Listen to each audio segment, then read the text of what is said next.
저 오늘 읽은 하나님 말씀을 통해서 사사기 15장 4절로 8절 말씀을 통해서 300마리 여우작전이라는 제목으로 하나님의 말씀을 함께 나누어 보려고 합니다. 삼손은 실패를 경험했습니다. 첫 수수께끼를 통해서 그곳에 들러리를 섰던 30명의 장정들의 겉옷과 속옷을 벗겨서 채피를 줄 요량이었는데 결국 그들이 암소로 밭을 갈므로 인해서 그 아내에게 수수께끼의 답을 알려주었고, 그로 인해서 결국에는 그들이 그 수수께끼의 답을 맞춤으로 인해서 그들의 30명의 옷을 빨가벗기기는커녕 결국에는 다른 블레셋 사람들을 강도질을 해서 그들의 옷을 벗겨다가 그들에게 줄 수밖에 없었습니다. 그리고 이제 추수다가 되어서 그는 염소새끼 한 마리를 가지고 이제 다시 자기의 아내를 만나기 위해 장인의 집에 갔더니 어떤 일이 있어요? 장인어른이 자기 아내를 만나지 못하게 하는 겁니다. 그리고 아내의 방에 들어가지를 못하게 하는 거예요. 그래서 왜 그러냐고 물어봤더니 장인어른이 하는 얘기가, 당신이 화가 나서 사위 삼손 네가 화가 나서 너희 집으로 돌아가길래 네가 이 결혼을 깼는 줄 알았다. 그래서 나는 내 딸을 그 들러리 가운데 한 사람인 친구에게 아내를 주었다. 근데 나에게 그 밑에 여동생이 하나 더 있는데 그 여동생이 훨씬 더 예뻐. 그 여동생을 줄 테니까 너는 그 여동생을 아내로 삼아라 라고 이렇게 속삭이는 겁니다. 한 번 속았던 삼손이 여기에서 두 번째 또 속을 수도 있었어요. 남자들이 제일 잘 속는 게 뭐예요? 미인계 아닙니까? 미인계. 여자의 눈물에 잘 속고 아름다운 여자에 잘 속습니다. 그런데 삼손은 한 번 속지 두 번 속지는 않았습니다. 결국 삼손은 이 사건을 빗대어서 블레셋 사람인 내 장인이 내 아내를 뺏어다가 다른 사람에게 줬으니까 참을 수 없는 일이다. 그래서 삼손은 한 가지 꾀책을 내게 된 것입니다. 그건 뭐냐면, 블레셋 사람이 내 아내를 빼앗았으니까 나도 블레셋 사람들을 해코지 하겠다는 거예요. 그래서 삼손은 그 블레셋 사람들의 밭에다가 불을 질러서 경제적인 손실을 갖도록 하려는 계획을 삼았습니다. 근데 문제는 뭐냐? 이 일을 혼자 할 수가 없잖아요. 이 일을 도와줄 사람이 아무도 없습니다. 블레셋 사람 중에 누가 이 일을 도와주겠으며, 또한 이곳은 딥나라고 하는 블레셋 지역에 있기 때문에 저 이스라엘 사람들이 이곳에 와 살고 있지도 않고, 그렇기 때문에 도와줄 사람이 아무도 없었는데, 그때 삼손의 눈에 띈 것이 있었는데 그게 뭐예요? 바로 여우입니다. 근데 성경에서는 여우라고 말하고 있는데 그 이유는 뭐냐면, 그때 당시에 그냥 비슷한 이름, 우리가 잘 아는 이름을 이야기하려다 보니까 여우라고 적어놓았지, 정확하게 이야기하면 여우는 아닙니다. 제가 사진 하나 보여드리겠는데요. 이게 바로 여우예요. 붉은 여우라고 하는 이 여우인데, 여우가 아주 잘생겼죠? 이쁘게 생겼죠? 예. 근데다가 꾀도 많아요. 그래서 이쁘고 꽤 많은 여자를 보고, 아유, 여우 같은 뭐뭐, 이렇게 이야기를 합니다. 이게 여우인데, 여우는 이렇게 300마리가 함께 몰려다니진 않아요. 여우는 아버지 여우 한 마리에 엄마 여우 한 2마리, 그리고 새끼 여우 해서 한 10마리 안쪽으로 몰려다니지, 여우가 뭐 300마리, 200마리, 300마리 이렇게 모여있지가 않습니다. 그래서 여우의 특성을 놓고 보면 삼손이 300마리의 여우를 가지고 이 작전을 폈다라고 말할 때 이것은 여우가 아닌 것이 확실합니다. 그러면 무엇이었을까요? 그 지역에 많이 살고 있는 게 있는데 자칼이라고 하는 그러한 동물입니다. 여러분 보기에 자칼이 어떻게 생겼어요? 약간 개 같기도 하고 늑대 같기도 하고 좀 여우와는 다르죠? 예. 근데 이 자칼이라고 하는 것은 여러분 뭐 라이온 킹이나 이런 데 보면 하이에나라는 게 나와요. 하이에나. 죽은 음식 먹고 사자나 호랑이가 잡아먹고 남은 뼈다귀 같은 거 뒤에 와서 잔반 처리하는데 이 하이에나는 사자라도 어린 사자는 물어 죽이기도 하고 이렇게 몰려다니는 이 하이에나나 자칼은 떼를 지어다닙니다. 그래서 여기서 말하고 있는 여우는 이 자칼일 것이다 라고 사람들이 말을 합니다. 어쨌든 오늘 본문에 삼손은 눈에 띈 여우, 성경에서 말하는 여우, 자칼이 눈에 들어왔습니다. 그래서 삼손은 그 들짐승들의 협력을 받기로 한 것입니다. 그래서 본문에 보니까 이렇게 말합니다. 나가서 여우 300마리를 잡아 꼬리에 꼬리를 서로 비끄러매고는 그 두 꼬리 사이에 가지고 간 회를 하나씩 매달았다. 그는 그 회에 불을 붙여 블레 사람의 곡식 밭으로 여우를 내몰아서 이미 베어 쌓아놓은 곡식가리에 불을 놓았다. 불은 곡식가리뿐만 아니라 아직 배지 않은 곡식과 포도원과 올리브 농원까지 다 태워버렸다라고 본문 15장 4절로 5절에 말씀하고 있습니다. 여러분, 우리가 생각하면 내가 무엇인가 있어야 무엇인가를 할 수 있을 것이라고 생각합니다. 어떤 분이 저 아프리카 사막지대에 가서 선교를 하면서 복음을 전했어요. 복음을 전하고 났더니 그들이 예수님을 영접하더니 하는 얘기가 선교사님, 우리도 사도행전에 나와 있는 것처럼 예수님을 만났으니 우리에게 힘내를 주십시오. 여러분, 사막에 힘내를 줄 물이 어디 있어요? 예? 그래서 이 선교사님이 생각을 하다 보니까 이거다. 그래서요, 그들을 사막 모래가 잔뜩한 곳으로 데려가서 거기에 웅덩이를 파고 그리고 그곳에서 침례를 주는 겁니다. 뭘로 침례를 줘요? 물이 아닌 모래로 침례를 주었다고 합니다. 모래로 뒤덮어서 온통 뒤집어 쓰게 하고 너는 네 옛사람은 죽었다. 이렇게 무덤에 갇힌 것이다. 그리고는 그 모래에서 손을 잡아서 뻘떡 일으켜 세우면서 하는 얘기가 너는 다시 예수님을 믿음으로 말미암아 죄에서 구원돼서 이렇게 다시 부활했다. 라고 하면서 침례를 주었다고 합니다. 우리는요, 무엇이 없어서 못한다고 말합니다. 그러나 하나님께는 없어서 못하는 게 없어요. 내 생각으로는 아이고 이걸 하고 싶은데 이것이 없어서 못해요. 저걸 하고 싶은데 저게 없어서 못해요. 아이고 내가 뭐를 하고 싶은데 내가 주님 앞에 무엇을 드리고 싶은데 가진 게 아무것도 없어서 못 드려요. 라고 말할 수 있지만 그러나 하나님께는 없는 것이 없습니다. 못할 것이 없습니다. 능치 못함이 없으십니다. 삼손이 살던 시대에 그 시대는 들고양이처럼 이 자칼이라고 하는 여우라고 말하고 있는 이 짐승들이 많이 널려 있었던 것 같습니다.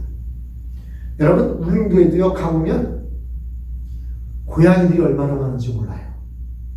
집 나간 고양이들이 다니면서 산에 살고 있는 다람쥐들을 잡아먹어갖고 다람쥐가 막 씨가 마르고요. 고양이들을 어떻게 처치할 수가 없어서 그래서 나중에는 사냥꾼들을 불러다가 겨울철에는 이 고양이들을 사냥하도록 이렇게 하기도 하는 것을 보았습니다. 아무튼 삼손이 살고 있던 그 시대에 블레셋에는 이렇게 자칼들이 아주 많았던 것 같습니다. 삼손은 그것들을 잡아서 두 마리씩 꼬리를 잡아매고 거기에다가 횃불을 매단 후에 불을 붙였습니다. 한번 여러분 생각해 보세요. 300마리지만 300마리를 두 마리 꼬리를 묶으면 몇 쌍이 되죠? 150쌍이 되겠죠? 150쌍 전체에다가 다 횃불을 매달았을까? 그건 잘 모르겠어요.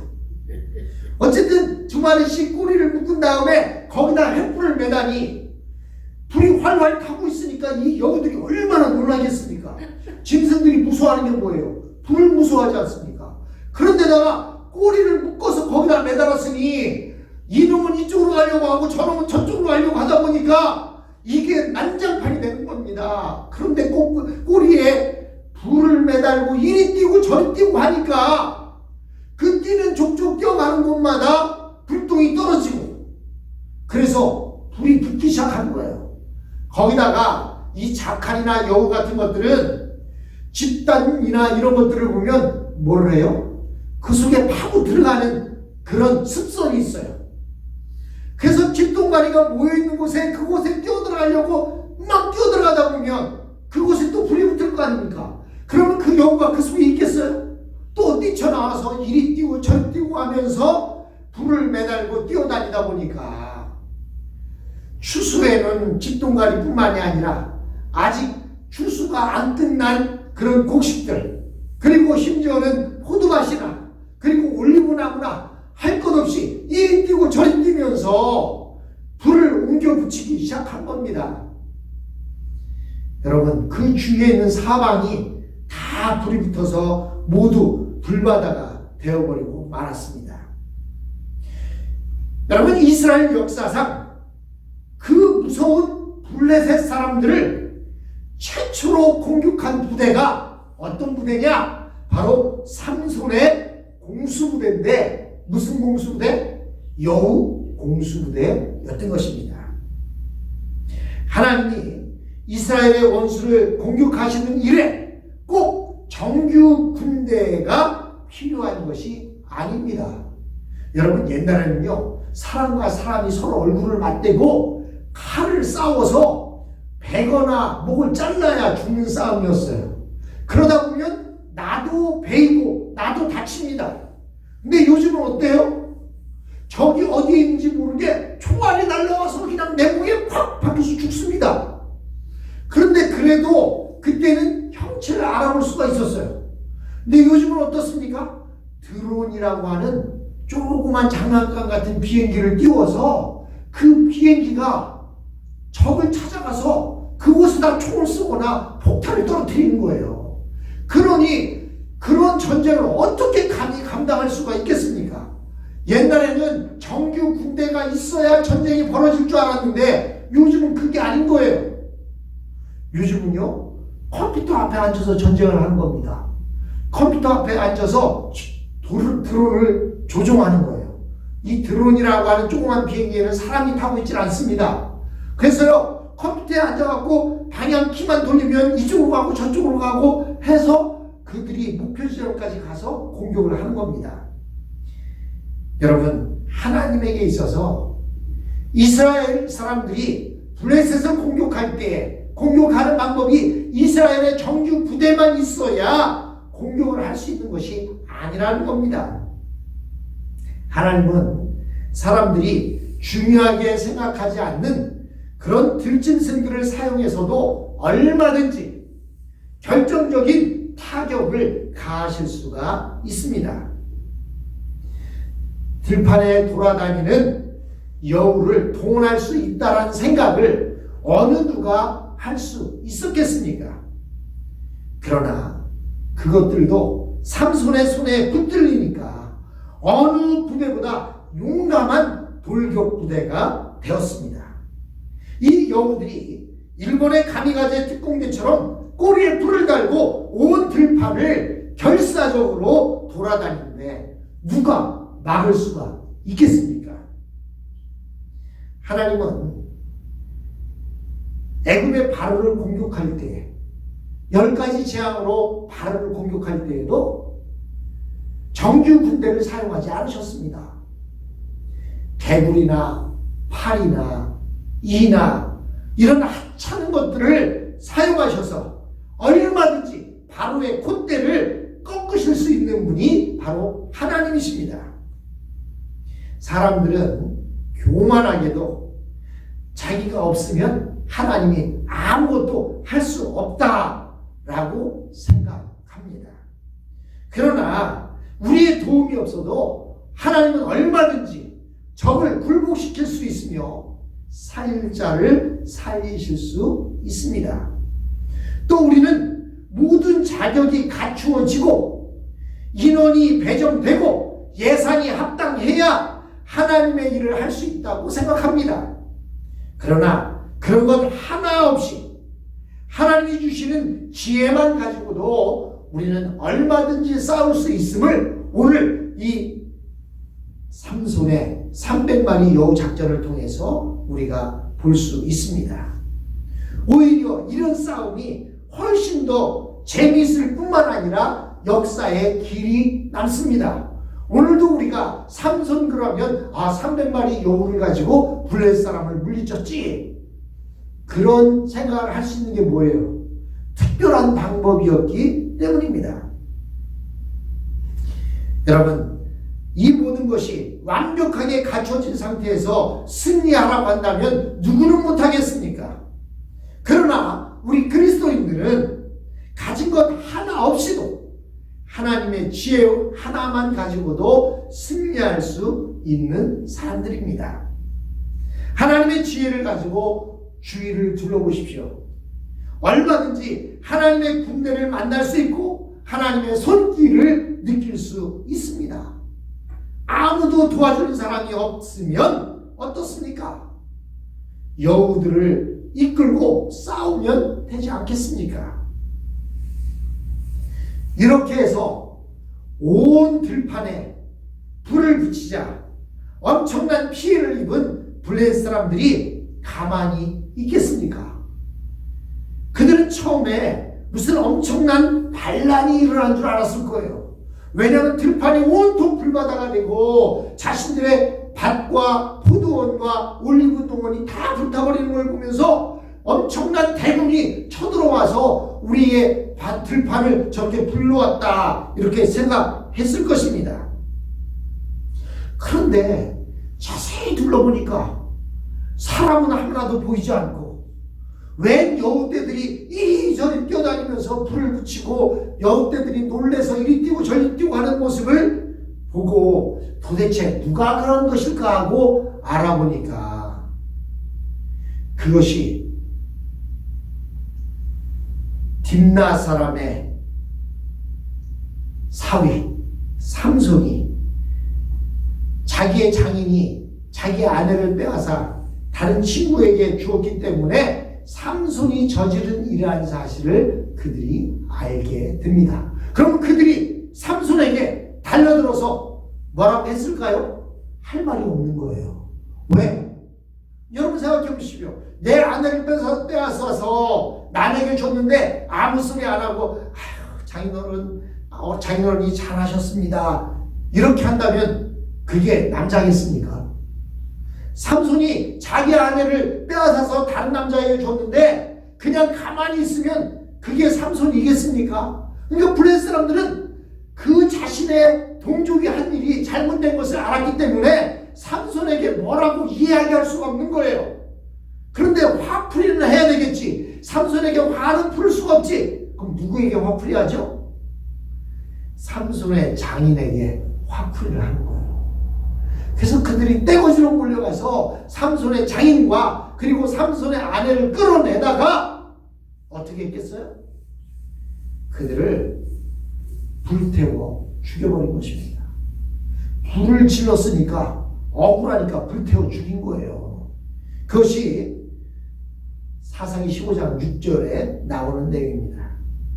이것을 보면 블레셋 사람들의 성정이 얼마나 난폭했는지를 우리는 알 수가 있습니다. 자기네 들판에 불이 탔다고 그 장인과 아내를 데려다가 불태워버린다? 이게 보통 사람들이 하는 일은 아니지 않습니까? 그들은 삼손의 분노가 타당하다고 생각했습니다. 자기 아내를 빼앗기고도 가만히 있을 남자가 어디에 있겠습니까? 그들은 삼손에게 보복할 명분을 찾을 수 없었고, 그렇다고 해서 다른 이스라엘 사람들을 공격할 수도 없습니다. 이유가 없지 않습니까? 그래서 삼손의 장인과 아내를 잡아다가 불에 태워 죽여버렸습니다. 왜 쓸데없는 짓을 해서 자신들에게 이런 피해를 입혔느냐라고 하는 것이었습니다. 그러나 이 일은 삼손에게 또 한 번의 보복의 기회를 제공했습니다. 아무리 그래도 그렇지, 내 장인과 내 아내를 내게 잘못했으면 내가 그들에게 벌을 내리든지 무엇을 해야지. 니네들이 뭔데 내 장인과 내 아내를 불태워 죽여? 가만히 있을 수 있는 일입니까? 그래서 삼손은 화가 나서 이렇게 말합니다. 사사기 15장 7절로 8절에 보니까 그러자 삼손이 그들에게 말하였다. 너희가 이렇게 하였으니 내가 너희에게 원수를 갚기 전에는 가만히 있지 않겠다. 그는 블레셋 사람들을 닥치는 대로 마구 무찌르고 내려가서 에담 바위 둥굴에서 쉬고 있었다라고 본문은 이야기하고 있습니다. 여러분, 이것은 우리가 사사기를 보았지만 삼갈이 소모는 막대기로 블레셋 사람을 600명을 쳐 죽인 사건이 있었습니다. 그 이후에 최초로 많은 사람을 도륙하는, 블레셋 사람들을 도륙하는 그런 사건이 되었습니다. 결국 블레셋 사람들이 자기네 여자를 삼손과 결혼시킨 일은 어떻게 해도 빠져나갈 수 없는 함정에 발을 들여놓은 것과 마찬가지였습니다. 이번에는 삼손도 절대 속지 않았습니다. 수순을 따라 바둑을 두듯이 하나님의 순서를 따라서 하나씩 징계를 해 나갔던 것입니다. 여러분, 삼손의 생애 전체를 놓고 볼 때 이때만큼 놀랍도록 하나님의 손에 붙들려 사용되어진 적이 없습니다. 어떻게 이렇게 될 수 있었을까요? 한 번의 실수가 그를 철저하게 낮아지게 만들었기 때문입니다. 우리는 성령 충만을 자신의 감정에 미쳐 날뛰는 것으로 생각하기 쉽습니다. 그러나 사실은 정반대입니다. 성령 충만한 사람은 자기의 생각이나 감정에 휘둘리지 않습니다. 이번에 삼손은 철저하게 하나님의 손에 붙들렸습니다. 화가 난다고 해서 함부로 행동하지 않았습니다. 먼저 하나님의 뜻을 생각한 다음 철저하게 그 뜻을 따라 행동했습니다. 지난번에 첫 번째 삼손이 실패한 문제가 무엇이었습니까? 그것은 꿀의 문제였습니다. 그리고 이번에도 또 실패할 수 있는 기회가 있었습니다. 그게 뭐였습니까? 장인 어른의 미인계였습니다. 동생은 언니보다 더 예쁜 여자였습니다. 그러나 지난번 실수로 마음이 낮아진 삼손은 두 번 다시 속지 않았습니다. 가장 어리석은 사람은 똑같은 실수를 두 번 이상 반복하는 사람, 이런 사람이 가장 어리석은 사람입니다. 사람인 이상 한 번은 속을 수 있습니다. 그러나 두 번, 세 번씩 똑같은 문제로 걸려 넘어지면 안 되는 것입니다. 여러분, 우리 신앙생활에 있어서 결정적인 영향을 주는 것이 무엇입니까? 그것은 아주 작은 유혹입니다. 별것도 아닌 작은 유혹이 우리의 영혼 전체를 어둡게 만들고 병들게 만들고 영적인 분별력을 잃게 만듭니다. 뿐만 아니라 아주 작은 유혹 하나를 이긴 것이 우리 영혼 전체를 긴장시키고 성령 충만하게 해서 마치 미리 정해진 프로그램을 따라 움직이듯이 정확하게 하나님의 일을 행하게 만들기도 한다는 것입니다. 삼손은 별것도 아닌 꿀을 한번 떠먹었다가 영혼이 어두워져서 여자의 눈물에 속아버렸습니다. 그러나 이번에는 그 한 번의 실수를 교훈 삼아 또 다른 유혹을 거부함으로써 놀랍도록 하나님 앞에 쓰임 받게 되었던 것입니다. 사랑하는 성도들 여러분, 넘어질 수 있습니다. 한 번 넘어질 수 있습니다. 그 넘어진 것이 넘어져서 주저앉는 것으로 끝나는 것이 아니라 그 넘어진 것을 거울 삼아서 다시 일어나게 될 때는 똑같은 실수를 하지 않고 겸손하게 하나님 앞에 머리를 조아리게 될 때에 하나님께서는 그런 자들을 사용하셔서 놀랍게 역사한다는 사실입니다. 삼손은 첫 번째 꿀의 실수로 인하여서 넘어갔던 그가 두 번째 민계는 넘어가지 아니하고 하나님의 뜻에 합당하게 블레셋 사람과 전투를 벌인 사건을 오늘 우리가 살펴보았습니다. 두 번은 넘어가지 맙시다. 두 번은 속지 맙시다. 우리가 한 번 넘어졌으면 하나님 앞에 겸손히 무릎 꿇고 하나님 제 힘으로는 아무것도 할 수 없습니다. 저는 할 수 없지만 하나님은 능히 하실 수 있습니다. 라면서 하나님 앞에 모든 것을 맡기는 저와 여러분이 되었으면 합니다. 뿐만 아니라 우리에게 내게 아무것도 없다고 해서 없는 것이 아닙니다.